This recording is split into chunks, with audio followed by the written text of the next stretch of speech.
Jadi kalau kita memuji Nabi dengan selain sifat-sifat ketuhanan, bukannya syirik, apalagi kafir. Justru itu merupakan bakti dan bukti cinta kita kepada Nabi Muhammad SAW.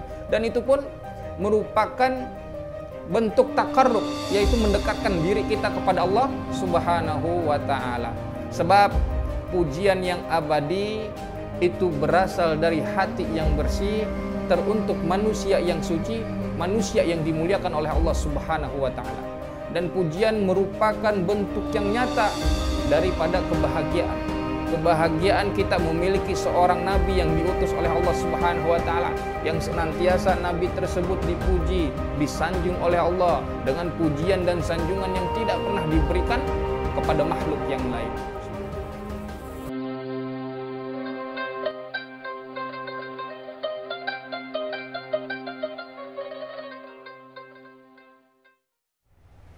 Assalamualaikum warahmatullahi wabarakatuh.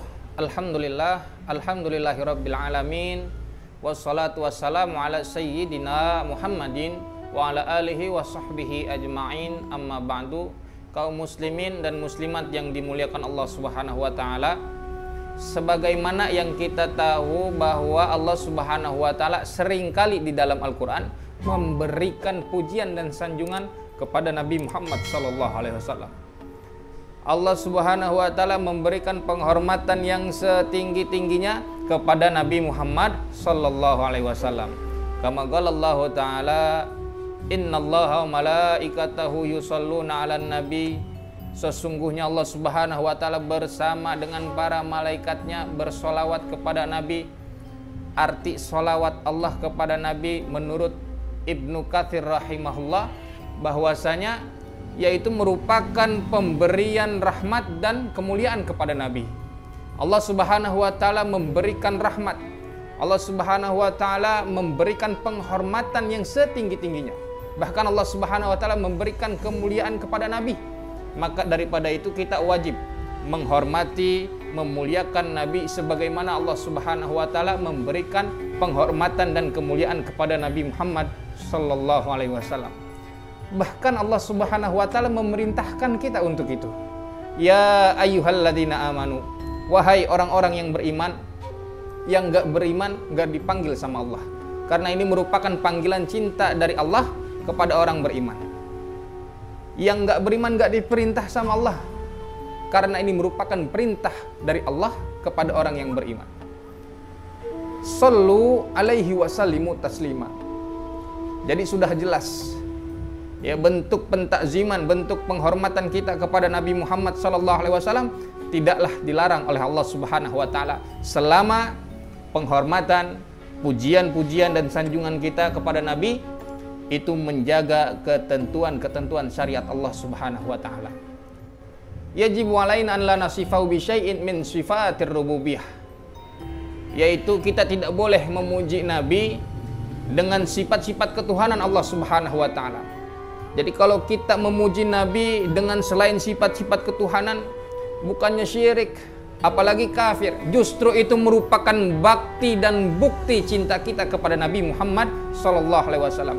Dan itu pun merupakan bentuk takarrub, yaitu mendekatkan diri kita kepada Allah Subhanahu wa Ta'ala.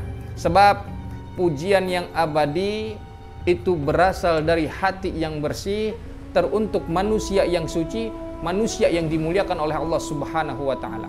Dan pujian merupakan bentuk yang nyata daripada kebahagiaan. Kebahagiaan kita memiliki seorang nabi yang diutus oleh Allah Subhanahu wa Ta'ala, yang senantiasa nabi tersebut dipuji, disanjung oleh Allah dengan pujian dan sanjungan yang tidak pernah diberikan kepada makhluk yang lain. Subhanallah. Allahumma shalli wa sallim ala sayyidina Muhammad.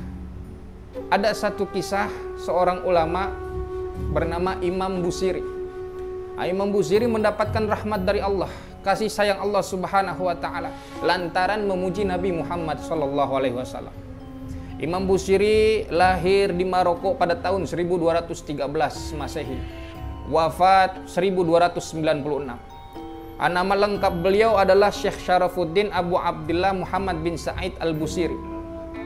Syekh Syarafuddin merupakan gelar dan julukan untuk beliau. Abu Abdillah ini nama kunyah, panggilan lakop. Ya, seperti Abu Bakar, Abu Thalib. Nah, itu nama kunyah. Ya, panggilan, karena orang dulu lebih sering dan lebih senang dipanggil dirinya dengan nama kunyah. Ya, contohnya kayak kita sering banget tuh ada orang namanya Sutarno punya anak Gilang, dipanggilnya Bapak Gilang. Terus dikenalnya Bapak Gilang, bahkan sampai lupa nama aslinya siapa. Nah, ini nama asli daripada Imam Busiri adalah Muhammad bin Sa'id al-Busiri. Dipanggil Al-Busiri karena beliau besar dan tinggal di Busir, yaitu di Mesir. Nah, namun ketika wafat dimakamkan di Iskandaria atau yang kita kenal Alexandria, yaitu di Mesir juga. Beliau Imam Busiri merupakan murid daripada seorang imam besar pendiri tarekat Sajiliyah, yaitu Syekh Abi Hasan Ali As-Sajili.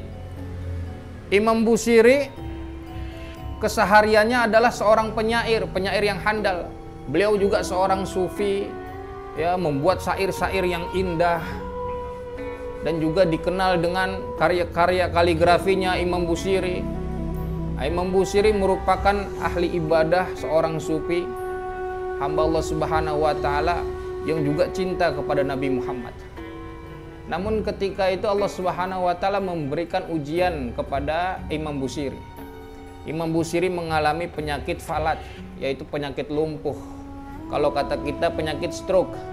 Nah, kalau orang udah kena penyakit stroke, itu nggak bisa kemana-mana. Padahal nih Imam Busiri sebagai penyair dulunya sering berkeliling ke sana kemari, yang membacakan syair-syairnya yang indah. Namun ketika diberikan penyakit oleh Allah, penyakit lumpuh, nah Imam Busiri nggak bisa kemana-mana. Nah, kemudian di dalam ruangannya, di rumahnya, beliau ambil pena, kemudian dituliskanlah di atas kertas, yaitu pujian-pujian syair-syair untuk Nabi Muhammad SAW. Yang kita kenal sekarang nih, kita kenal tuh syair-syair tersebut adalah burdah. Nah, inilah karangan Imam Busiri. Ketika Imam Busiri sedang menuliskan syair-syairnya itu yang berisi pujian kepada Nabi Muhammad SAW, seusainya beliau tertidur. Dan di dalam tidurnya beliau bermimpi bertemu dengan Nabi Muhammad sallallahu alaihi wasallam. Masya Allah. Mimpi ketemu Nabi Muhammad. Di dalam mimpinya Imam Busiri dipakaikan burdah oleh Nabi Muhammad. Ya, burdah itu merupakan kain, ya, kain yang dipakai untuk menyelimuti badan agar tidak kedinginan. Nah, kali itu Nabi Muhammad sallallahu alaihi wasallam menggunakan kain sorbannya untuk menutupi badan daripada Imam Busiri, dipakaikan di pundaknya sini. Singkat cerita, Imam Busiri bangun, dan ketika bangun Imam Busiri dalam keadaan sehat walafiat. Penyakit lumpuhnya diangkat oleh Allah Subhanahu wa taala. Kenapa sebabnya? Lantaran memuji Nabi Muhammad sallallahu alaihi wasallam, diberikan rahmat kasih sayang oleh Allah Subhanahu wa taala. Subhanallah, Allahumma sholli ala sayyidina Muhammadin wa ala alihi wa sahbihi ajmain. Itulah, ya, kemuliaan Nabi Muhammad yang bila mana kita puji, Allah Subhanahu wa taala melimpahkan rahmat kepada kita semuanya. Mudah-mudahan kita memuji Nabi Muhammad sallallahu alaihi wasallam setiap hari kita, ya, kita baca burdah. Ya, kenapa juga itu dinamakan burdah? Ya, karena Imam Busiri menamakan burdah itu sesuai dengan apa yang dikenakan Rasul kepadanya. Dinamakan burdah oleh Imam Busiri.